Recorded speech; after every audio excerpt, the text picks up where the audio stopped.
श्री बागेश्वर बालाजी हनुमान की, श्री शिकाराम नाम भगवान की, गंजकुटी वाले श्री हनुमान जी महाराज की, अपने अपने गुरुदेव भगवान की, अपने अपने माता पिता के चरणों की। नमः पार्वती पतये हर हर महा। आज हम सबका सौभाग्य है कि हम सब उस भूमि के पूजन में उपस्थित हैं, भूमि पूजन में उपस्थित हैं, जहाँ मंदिरों की भूमि पूजन बहुत हुए, भवनों की भूमि पूजन बहुत हुए, और मंदिरों में भगवान बैठते हैं जो विग्रह के रूप में होते हैं, और आज उस मंदिर का भूमि पूजन हुआ है जहाँ नर में नारायण भगवान विराजमान है। और उन मंदिरों से तो आत्म शांति मिलेगी, और उन मंदिरों में जाकर के आत्म शांति, सकारात्मकता, ऊर्जा, भगवत प्रेरणा, ईश्वरीय प्रेरणा और जीवन जीने की कला, और टूटे हुए लोगों को सहारा, भगवान भरोसा बने रहेंगे।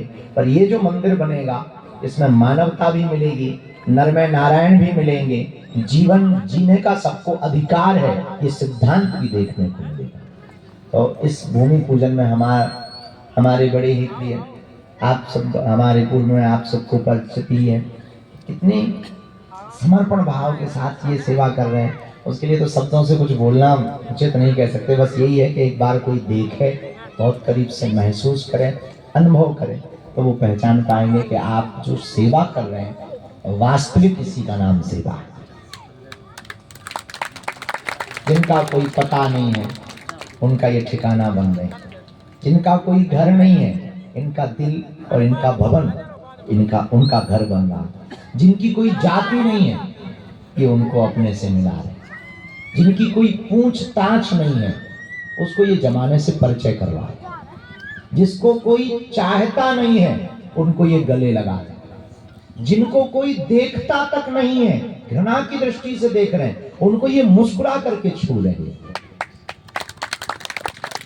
जिनको कोई पहचानता नहीं है उनका परिचय पूरी दुनिया में बता रहे हैं। ऐसे लोगों को गले लगा रहे हैं कि जिनसे धन्यवाद भी ये नहीं सुन पाएंगे। मूक बधिर भी हैं, दिव्यांग भी हैं। और बड़ी अद्भुत बात जब आप बोल रहे थे, संजय जी बोल रहे थे, बड़ी उच्च बात बोल रहे थे कि ये प्रभु जी हैं।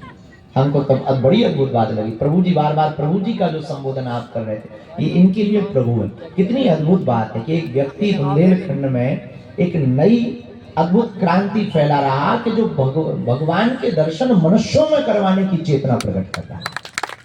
ये बुंदेलखंड के लिए सौभाग्य, और हमें तो डबल सौभाग्य हो गया। एक तरफ बागेश्वर धाम अपनी सेवा कर रहे हैं, बालाजी महाराज करवा रहे हैं, बेटियों का विवाह, भंडारा, भेदभाव मुक्त के लिए, राष्ट्र की एकता के लिए कार्य हो रहा, वृक्षारोपण के लिए कार्य हो रहा। अब एक निर्वाणा फाउंडेशन बागेश्वर धाम के सन्निकट आकर के अब ये दोनों संस्थान मिल करके निश्चित रूप से पूरे देश में क्रांति करेंगे, मानवता के लिए भी, अध्यात्म के लिए भी, देश के लिए भी, और उन सब के लिए मुंह पर तमाचा होगा जो बुंदेलखंड को पिछड़ा और बिछड़ा कहते थे। जरूर उद्योग जगत में हमारा बुंदेलखंड पिछड़ा होगा, पर मानवता के जगत में हम सबसे आगे हैं।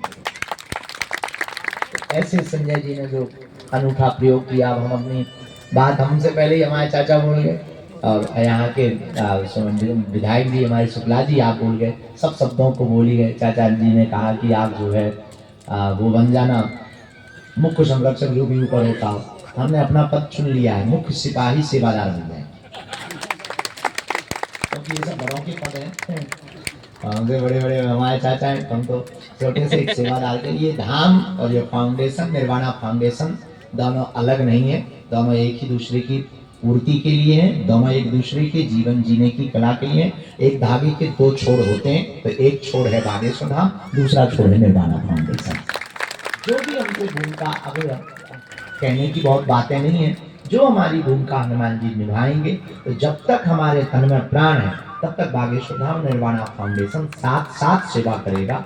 और हमें भरोसा है कि आज हम सब यहाँ पर बहन जी भी बैठी हुई हैं, और डॉक्टर्स भी बैठे हुए हैं, समिति के सदस्य भी, जब आपने परिचय करवाया संजय जी ने, तो डॉक्टर्स भी बैठे, गणमान्य लोग भी बैठे, आपकी फाउंडेशन के सदस्य भी बैठे हैं, वो लोग भी बैठे हैं जो गिलहरी की भूमिका निभा रहे हैं, वो लोग भी बैठे हैं जो दर्शन करने आए, वो लोग भी आए हैं जो केवल देखने आए, लेकिन अद्भुत बात यह, पत्रकार जगत से भी लोग बैठे, अद्भुत बात यह है कि हमारे अपने छतरपुर में एक ऐसी मिसाल पेश हुई है कि दुनिया जिसको धिक्कार देती है, जिनसे घृणा करती है, जिनको दूर कर देती है, उनको हम गले लगाएंगे और इस क्रांति को पूरी दुनिया तक पहुंचाएंगे। और जब भारत के लोग इस बुंदेलखंड के बारे में इस विषय को देखेंगे, इस सेवा को देखेंगे, तो हमें ये भरोसा है जो हमारे अध्यात्म ने कहा, जो रामायण ने कहा, जो गीता ने कहा, जो पुराण ने कहा कि सब में राम है, सिया राम में सब जग जानी, करो प्रणाम जोर जोर पानी।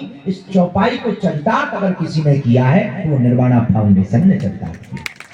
एक छोटी सी कथा से आपको बात समझ आ जाएगी, क्योंकि बहुत ज्यादा भूमिका की आपको जरूरत नहीं है। किसी गांव में बहुत आदमी अमीर आदमी रहता था। वो बहुत भक्त भाव का था, बहुत श्रद्धालु था, भगवान के प्रति बड़ी उसकी निष्ठा थी, भगवान से बहुत प्रेम करता था, ठाकुर जी से बहुत प्रेम करता था, पूजा करता था, पाठ करता था। नित्य भगवान को जब तक जल ना चढ़ा तब तक पानी नहीं पीता, जब तक दर्शन ना करे तब तक वो भोजन नहीं करता, जब तक वो भगवान के यहाँ पर माथा ना टेके तब तक अपनी दुकान को भी नहीं खोलता। बहुत साधारण सा जीवन जीने वाला आदमी जीता था। किसी दिन उसने अपने लोटा में जल लिया और जल चढ़ाने के लिए जा ही रहा था मंदिर में, तब तक दरवाजे के पास में पहुंचने के पूर्व में एक दीनहीन भिखारी हो गया। उसने कहा कि भाई लोटा में क्या है? उसने कहा जल है। उसने कहा हमको प्यास बहुत लगी है, पिला दो। उसने कहा देखो हम पिला तो देंगे पर ये वाला तो नहीं हम जल पिला सकते, क्योंकि ये तो भगवान के रुद्राभिषेक कर रहे हैं, हम शंकर जी के लिए लाए, इसलिए हम रुद्राभिषेक करेंगे, तो तुम ठहरो हम रुद्राभिषेक कर लें, अब इसके बाद में तुम्हारी व्यवस्था करें। वो मंदिर में गया तो भोले बाबा का जो विग्रह था वो रोता हुआ आंसू बहका। उसने पूछा क्या बात है? उसकी भक्ति की बात मन से होती है, वार्ता होती है, तो मन ही मन से भगवान से पूछने लगा कि क्या बात है, आप बड़े उदास दिखाई पड़ रहे हो, आपकी आंखों से आंसू बह रहे हैं, कुछ कष्ट है, कोई पीड़ा है, हमसे कोई अपराध हो गया, हमसे कोई भूल हो गई जो आज आप ऐसा चेहरा, आप तो त्रिभुवनपति हैं, आप तो भोले बाबा हैं, भंडारी हैं, आप तो सदा प्रसन्न रहते हैं, सदा प्रसन्न रहते हैं, मुस्कुराते हुए रहते हैं, आज तक ऐसा चेहरा देखा नहीं। भोले बाबा ने कहा कि और तो सब ठीक है, तुम हमारे भगत हो, बहुत अच्छा है, लेकिन आज हम बहुत प्यासे हैं। बोले प्यासे हो तो कोई दिक्कत नहीं, हम जल लाए, आप ग्रहण करो। उसने कहा कि नहीं नहीं नहीं, हम प्यासे हैं और आपने जल हमको दिया। महाराज कैसी बात करते हैं, हम लाए ना, आप ग्रहण तो करो। तब भोले बाबा ने कहा एक रूप में हमने बाहर भी तो तुमसे मांगा था, वहां तो तुमने जल पिलाया नहीं, अंदर आकर के तुम कितने भी लोटों का जल, कितनी भी बाल्टियों का जल चढ़ा दो, शायद अब हमारी तृप्ति नहीं होगी। इस कथा का सारांश यही है कि जो नर में नारायण की तृप्ति ना कर पाए वो मंदिरों की पूजा से परमात्मा की प्राप्ति क्या कर पाए। इसलिए ये जो संजय जी ने कार्य किया, निश्चित रूप से हमें लगता है ये कथा को चरितार्थ आपने किया कि वो मंदिर में बैठे परमात्मा के लिए तो बहुत भगत हैं, इनके लिए तो एक निर्वाणा फाउंडेशन ही हो सकती है जो ऐसा कार्य कर रही है। हमारी जो भी गिलहरी की भूमिका होगी उस भूमिका के साथ निर्वाणा फाउंडेशन और बागेश्वर धाम परिवार मिल करके उन लोगों के लिए हम सेवा सब मिल के करेंगे। और सबसे प्रार्थना है थोड़ा थोड़ा सा भी आपके घर में जो आज हमको अभी दिखा रहे थे, जरा दिखाओ ना, आप लोग मोमबत्ती लाते हो, आप लोग लालटेन लाते हो, और आप लोग ये सब सजाने के लिए सामान खरीदते हो, क्रय करते हो, और बड़े महंगे महंगे ब्रांड पे जीते हो। आजकल अमीर लोग तो ब्रांड पे ही जीते हैं, ब्रांड का जमाना है। और आज एक नया प्रयोग किया है निर्वाणा फाउंडेशन के इन बच्चों ने। लोग कहते हैं ये दिव्यांग है, ये मूक बधिर है, जरा देखो तो ये कितना बोल रहे हैं, बस कोई सुनने वाला होना चाहिए। कि कितना बोल रहे हैं, कोई सुनने वाला होना चाहिए। और हमें लगता है कि हम लोग तो नहीं सुन पाए, और संजय जी ने सुन लिया, इसलिए अपने 45 लाख के पैकेज को धुतकार दिया, लेकिन इनकी आवाज को इतना गौर से सुन लिया कि पूरे छतरपुर को एक नई क्रांति से जोड़ने का काम किया और एक भवन की ओर बढ़े। और इन्होंने बच्चों ने बड़ा अद्भुत काम, जब दिखा रहे थे तो हमें यही दिखाना था, बढ़िया अभी हमको आपने दिखाया। ये देखो हम लोग ना मोमबत्ती मंगाते हैं, अभी जब हम उसके लिए भी आए पूजन के लिए तो मोमबत्ती से ही प्रयोग किया।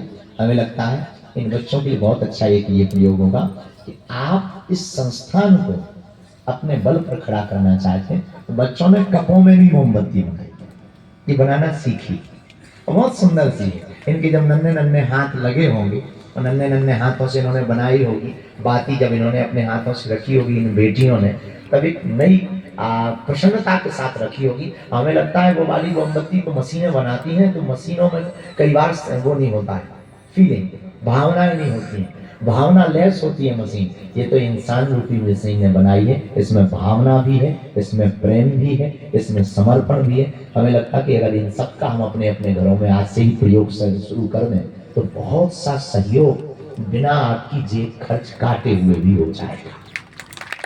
ऐसा भी प्रयोग कर सकते हैं। ये जो सेवा कर रहे हैं बहुत अद्भुत है, हम तो भैया लेंगे आज से।